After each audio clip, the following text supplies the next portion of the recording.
Hello, welcome back to the channel. This is part 2 in a 9 million part series. I'll link part 1 in the description. I had enough comments to convince me that I should be doing more of these. This is picking up where I left off. Previously on running around as a Purifier. Got a couple of guns, got a couple of skills, and I'm shooting things in the face. What I'll do with this video is heavily edit it, well, okay, moderately edit it, so you can see the level ups and the devotion point allocations, stuff like that. And I'll cut out a lot of the running around shooting things in between level ups, because obviously up to 10 it was reasonably quick. From 11 up to 21, which is what this video will cover, or is it 20? Probably 20. It slows down. Level 11, stick a point in Fire Strike, stick a couple of points in the Mastery. This is an area, this cave's near the Whitemire Shrine, kind of northwest of the Whitemire Shrine. Rift, not shrine. I'm thinking of shrines because I come in here to get a shrine. So this cave is northwest-ish of the Whitemire Rift. And when you go in there, you won't miss it. I mean, as long as if you run either way, it doesn't matter what entrance you come in through, you'll find this shrine. It's a desecrated one, which means you have to activate it and then kill this little wave of slith enemies that spawn from it. I'm going to keep putting points into the Fiend devotion after I do some unnecessary micromanagement of my inventory. You don't need to do that. I don't know why I did that. Yeah, so I've got Fiend over here. I think I missed a point from Viloth's lair. Didn't allocate it in the last video. Forgot to do that.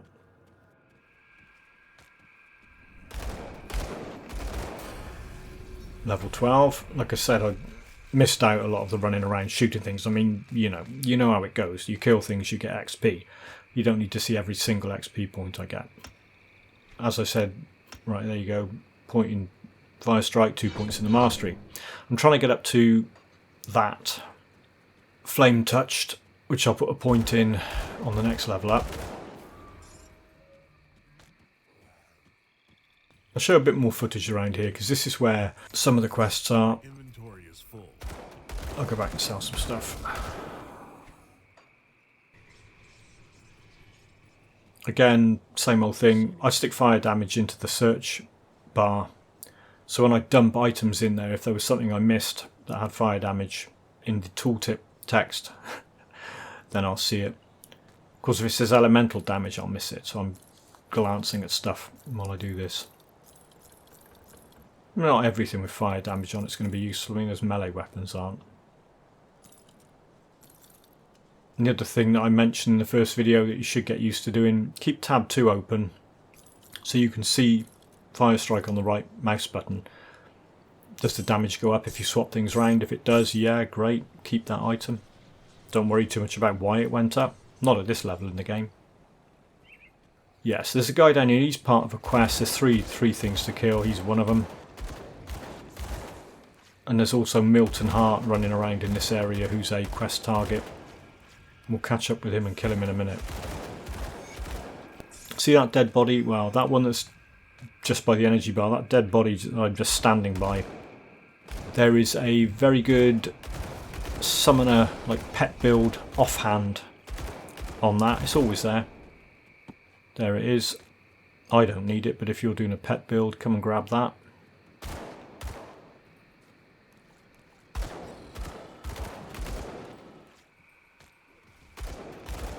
There's Milton, you can see the star above his head, like hanging around in the roof. Here he comes.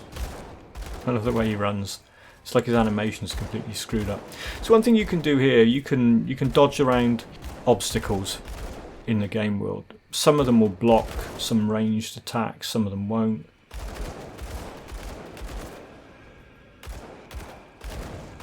But I'm not too bothered with it. I mean, he hits quite hard. He hit me quite hard there. But I'm not too concerned. There you go. So I've got the quest item, the amulet. There's his monster infrequent helmet, which is no use for this character. As you can see, when I swap it around, it won't put my damage up. There you go. It's nice if you're a soldier. Not so good if you're a Purifier. That was the quest to kill the 3 named enemies that I just handed in. This is Milton's sister or auntie or granny or something. She's going to give me that amulet, which is, it's decent, but it's not as good as the thing I've got for this build. Same old, sell some stuff. Yeah, I switched the recording off and almost missed level 13. So that was level 13.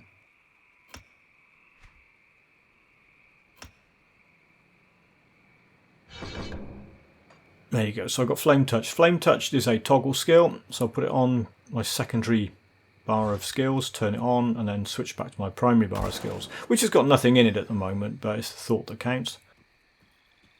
And that's just what I do. I'm not saying you have to do that. I tend to put toggle skills all together out of the way on a skill bar that isn't active, so I don't accidentally turn them off when I'm, you know, flailing wildly at the keyboard in the middle of a big fight.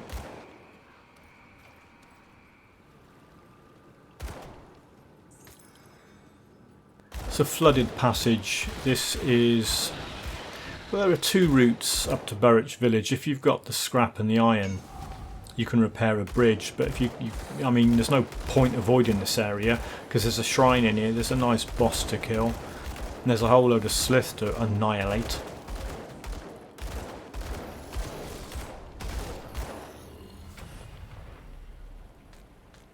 As with the other one, I'm keeping pumping points into Fiend until I get to the... yeah, there's a couple more to go. And then I'll have the fiery ground effect coming on when I attack things. This boss has got a couple of nasty attacks. He's got that, which will stun you, and he'll also bring the roof down like that, which a couple of other bosses do. That can be nasty. The combination of being stunned and having that stuff crash down on your head, I have died to that before now. It's embarrassing, particularly if you haven't put a rift down and you've got to run all the way back. So yeah, I mean, you just watch what he's doing and then keep backing away. As long as you keep a fair distance away from him, he won't get you with anything. Now that's a brilliant item, Gunslinger's Jacket. That also gives the ability to dual wield ranged weapons.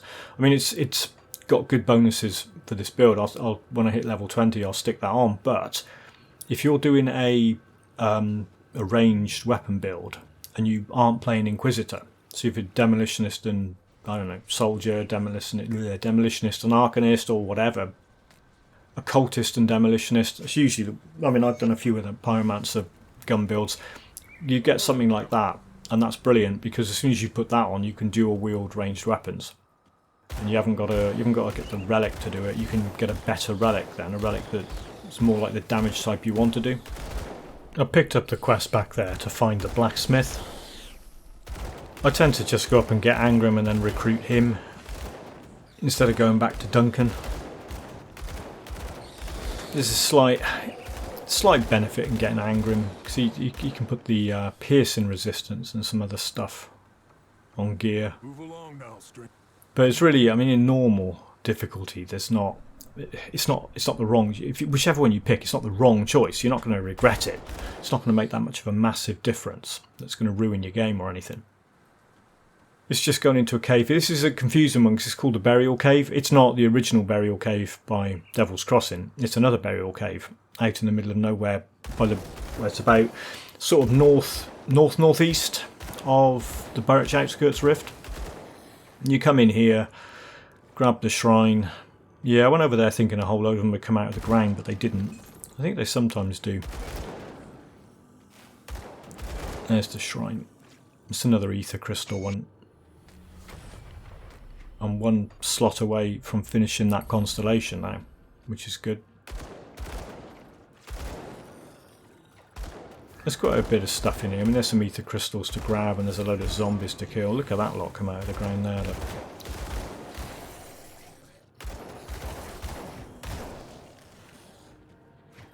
That cold one froze me then, I think.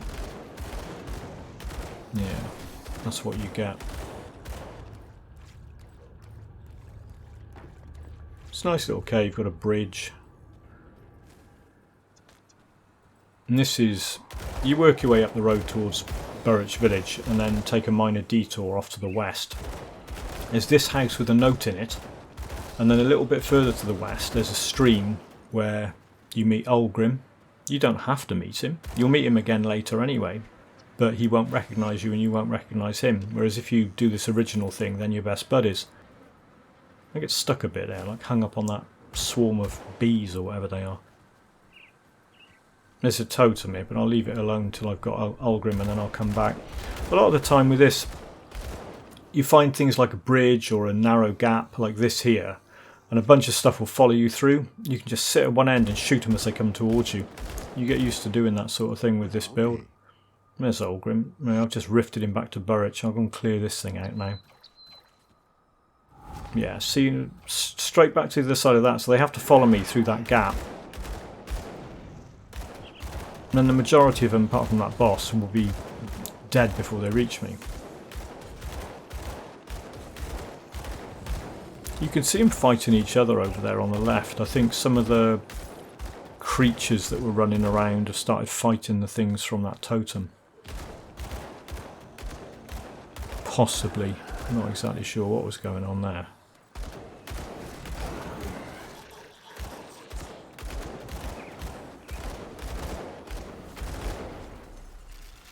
There you go.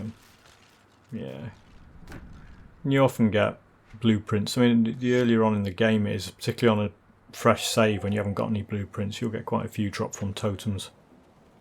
There's Olgrim. So you get some XP and some faction rep, and I've gone up to friendly. What happens when you get to friendly? The game doesn't tell you this, obviously. The lady over there, the one in the little cage cell thing next to the spirit guide, she'll have a quest now, because she didn't have that quest before. She only gets that quest available once you hit friendly rep, and that's to go up to, oh, and there's, yeah, you talk to the blacksmith after you rescue him, and immediately go in and type the very obvious fire damage in. I can't make that yet because I haven't got a brain. Not that old joke. Yeah, he's handy. I mean, there's some stuff there. There's that. That's the fire damage for melee. That's the fire damage for ranged, and that's the one I've already got. So I'm going to make some of that once I get to the right level. Meanwhile, on the road back to Burridge. See, here's another example. There's a hole in the wall. They're coming through it. You wait far enough back so only a couple of them reach you, and kill them as they come through the hole in the wall. Really easy strategy for fights. You know, you don't have to think about it. As soon as you realise it's a choke point or a doorway or a bridge. Level 15. We're getting there. Right, now we can do some fun stuff. Or not. Yeah. That'll explode. That's always good for a laugh. We stick that on as well, Vindictive Flame. Now, Vindictive Flame... Yeah, I'm going to put some points in Inquisitor because the next thing I want is the seal. But what I was going to say about Vindictive Flame is when you get hit, it's not retaliation damage per se, but when you get hit, it will put like a little mini nuclear blast around you that will damage whatever, in theory, whatever's hitting you. If it's something that's ranged and you're not close enough, there you go. See that little blast that went off when I got hit? You can see it happening now. It's like a... There you go. Now that's Vindictive Flame. So that will damage stuff. So anything you don't kill at a distance that gets up too close to you and starts hitting you, that will be damaging them. Later on,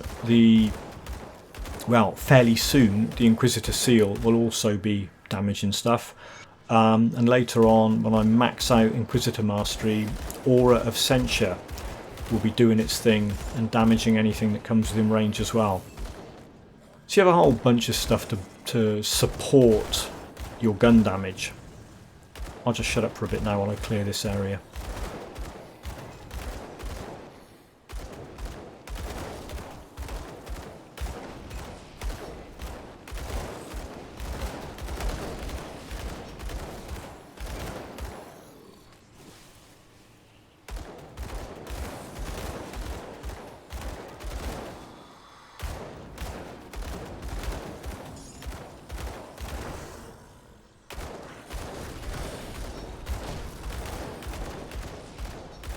There's the boss down, and the rift is clear. What you can do now is there's a doorway just up here on the right. Go in there, and there's a lectern thing which looks like it's got a book on it. It's not a book, it's a quest item.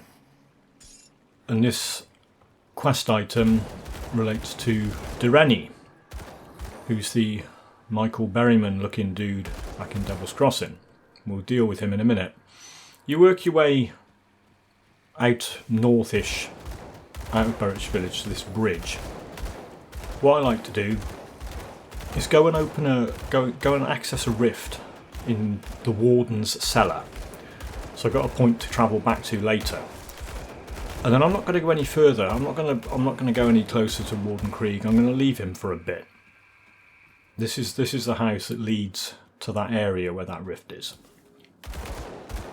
There's 3 law notes in here. There's one on that lectern, and there's 2 just lying on the ground in that other room.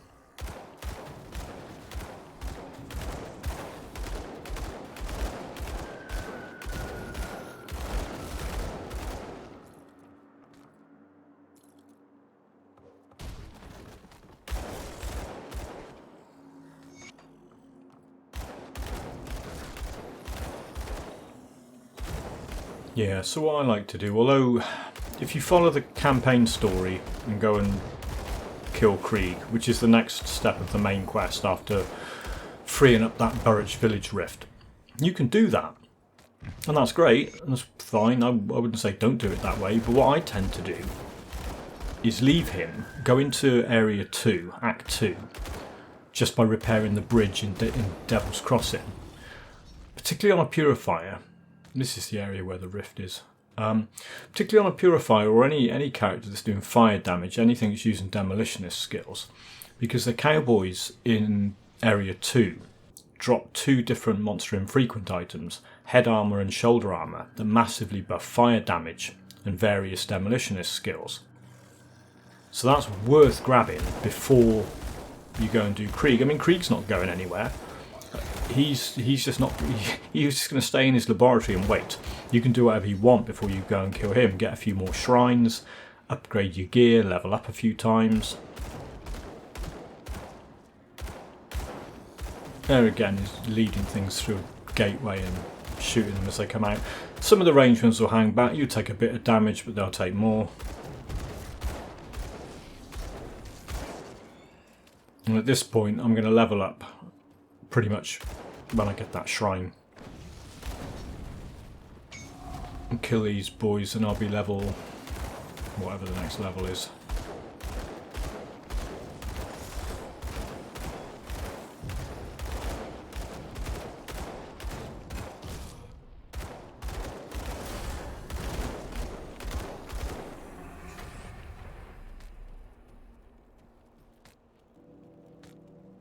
So what we're doing here, as always, pointing physique. I want to work towards that, so I'm just going to stick all the points in there. Next level up I can get that Inquisitor seal. And now I'm finishing off Fiend. This will activate, it's got a percentage chance on attack, so stick it on Fire Strike for now. Later on, when I've got Thermite Mine, I'll put it on that, because I'll have a better skill to put on Fire Strike.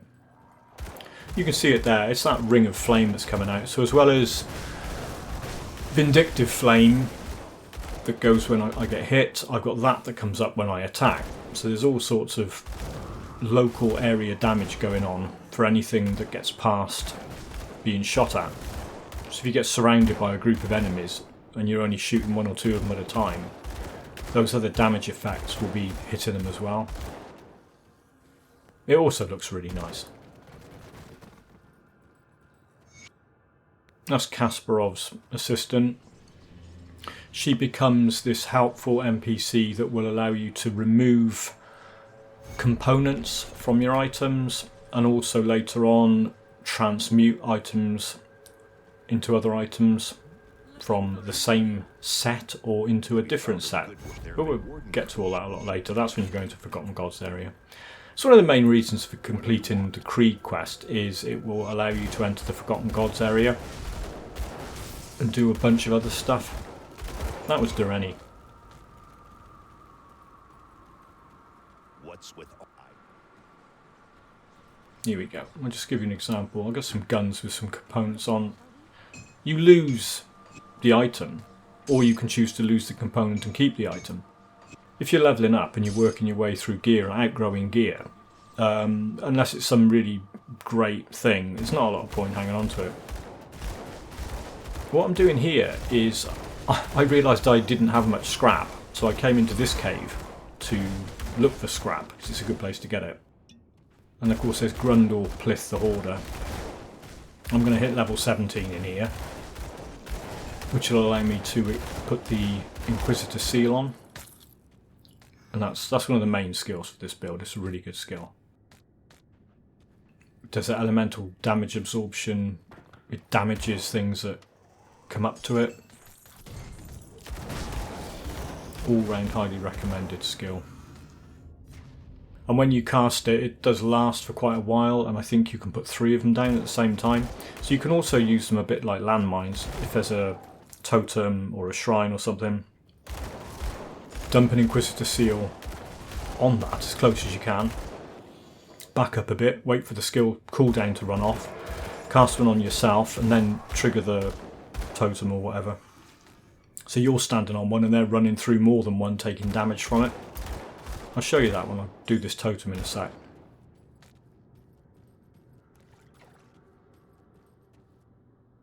Yeah, I picked that up. I don't know whether that gun's going to be any good.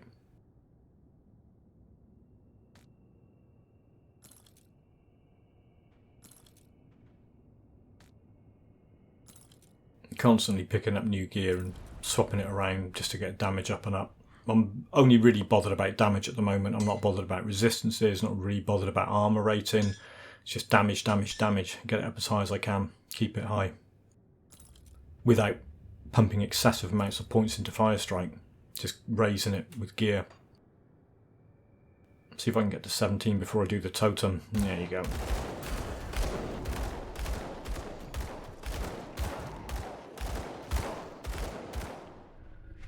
Physique, as I said, keep putting points into physique. Right, so I can get that now. So I've got the Inquisitor seal, and I'm going to work my way up to Aura of Censure. Eventually. Not just yet. Right, go on, stick one on that. There you go. So you put one down on the totem. Wait till the cooldown runs down. Trigger the totem, dump another one on yourself, so you've got 2. They're taking damage from both those things, and you're standing on one, getting the elemental damage absorption and whatever other buffs it gives you. See how effective that was.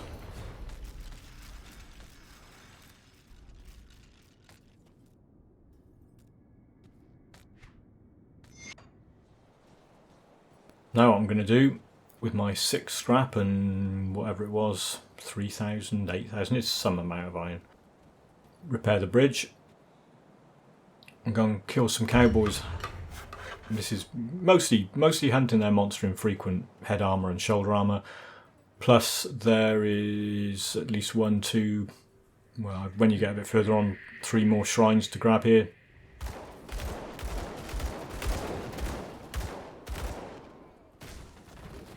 But you can see the technique.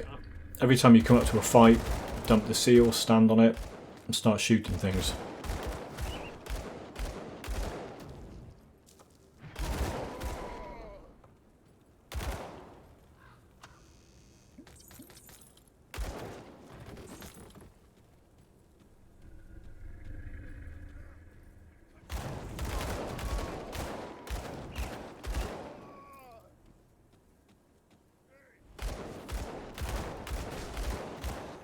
Sometimes if they're close enough to a wall you can hit them with the area effect of the explosion, but not every time.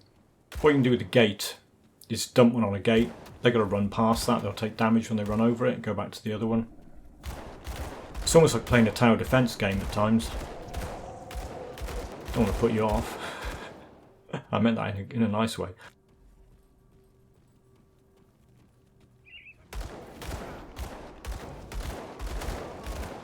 There's a boss just over there, he'll come over in a sec, he's not going to last very long.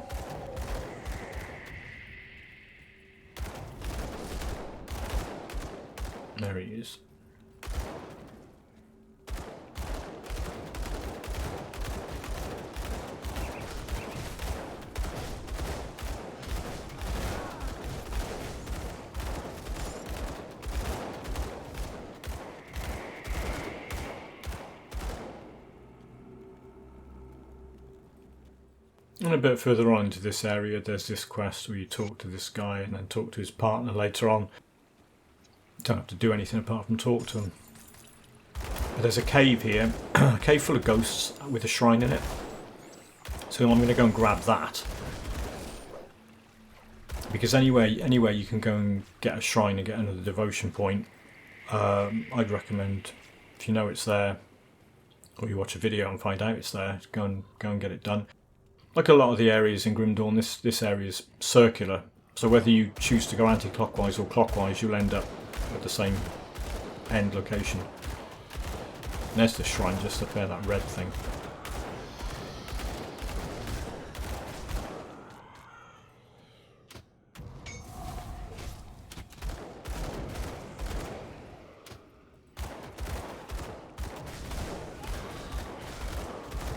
I seem to have forgotten I've got Inquisitor Seal.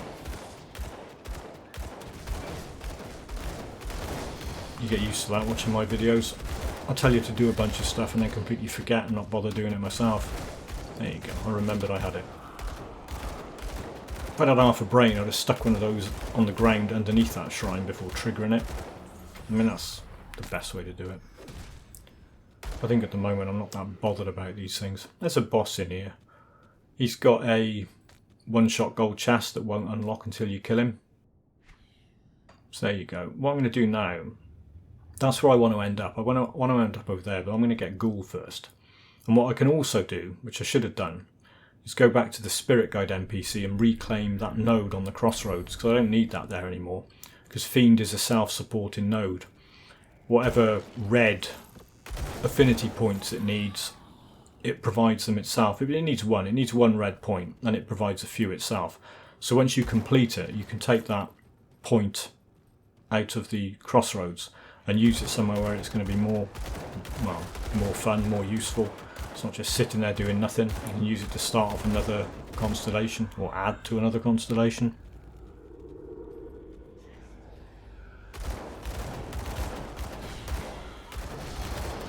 So when they run up now, they've got the Inquisitor Seal damage in them, they've got that Devotion fire effect from Fiend damage in them, and when they hit me they've got Vindictive Flame damage in them. So as well as the guns, there's a whole bunch of almost passive stuff that's going off, that's causing them damage, without me having to remember to throw bombs or do whatever. It's a reasonably lazy build. I mean, it's not as lazy as a retaliation build, but you're not constantly triggering a whole load of attack skills and waiting for them to recover from cooldown.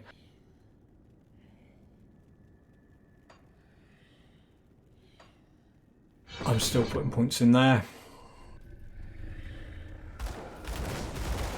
There's the boss. He does a bunch of cold damage and does some other funky stuff, but standing on the seal and just shooting him in the face, I'm not taking a bit of damage, but he's taking more. Once I get that node on Ghoul that gives attack damage converted to health, plus the actual Ghoul skill itself, a lot of these fights will go a lot easier, because I'll be recovering health quicker than they're taking it off me.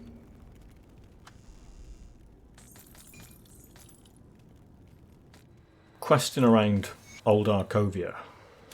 You get the 2 rover quests.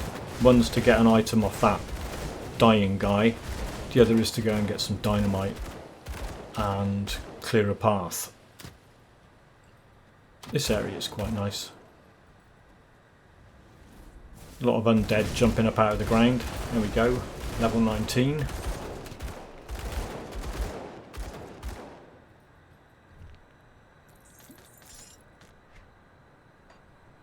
Again, pointing to physique.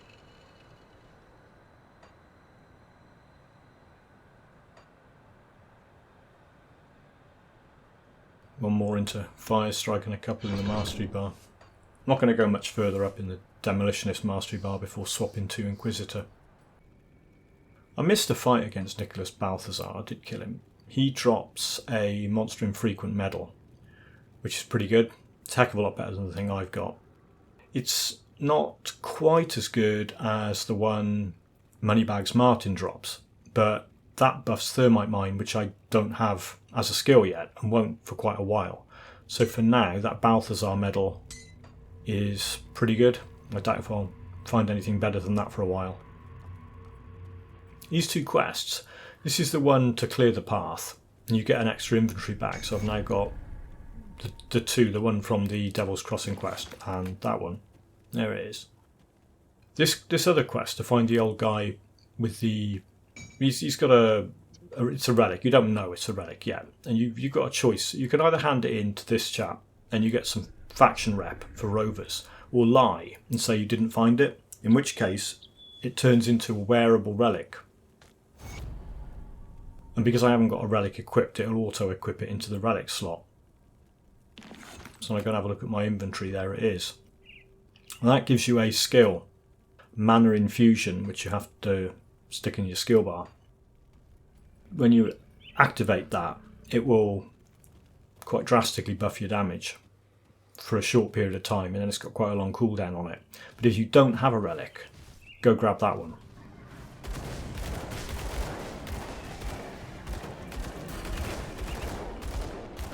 I missed out quite a lot of running around, shooting and killing things. Level 20. I'll finish the video after I've shown you a few gear upgrades and things.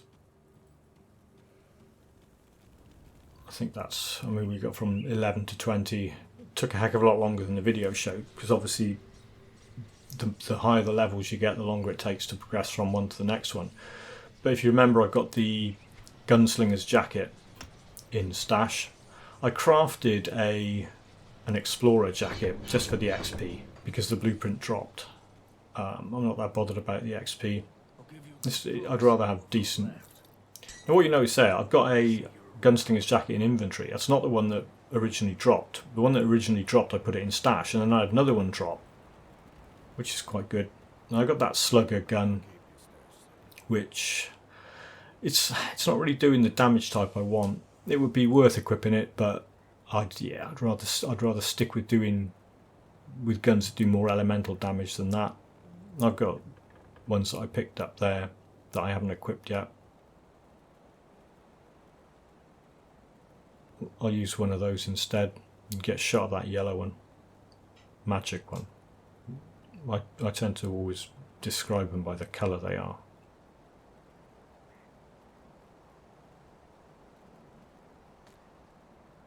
That's good. Stick that on it and instantly regret it, because I'm now high enough level to use the magic elemental fire bullets or whatever that the blacksmith makes, so I'll go and change that in a bit. If you've got two items that are the same, like two rare items, two magic items, put one on and swap them around, see which one gives you the best damage boost. If you're not interested in damage, see which one gives you the best resistances. Just decide what you want at the time.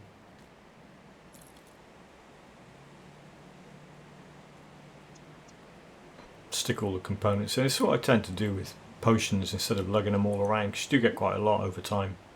Keep them there until I know I'm going into a fight where I might actually need one. Otherwise it's just wasteful using them for no reason.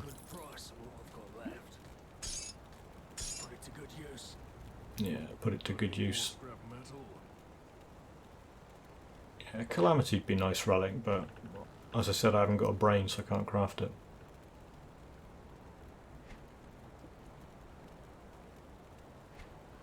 There you go. That's the thing I should have... I'm getting this flash of realisation that I should have bought one of those, or at least crafted one of those. Because I put the Searing Ember on, at least I get a chance to demonstrate how Kasparov's assistant can take a component off an item. So you've got to be careful. I'll do that one. Click on keep item and not keep add-on. Shoot, there you go. And I put the new component on.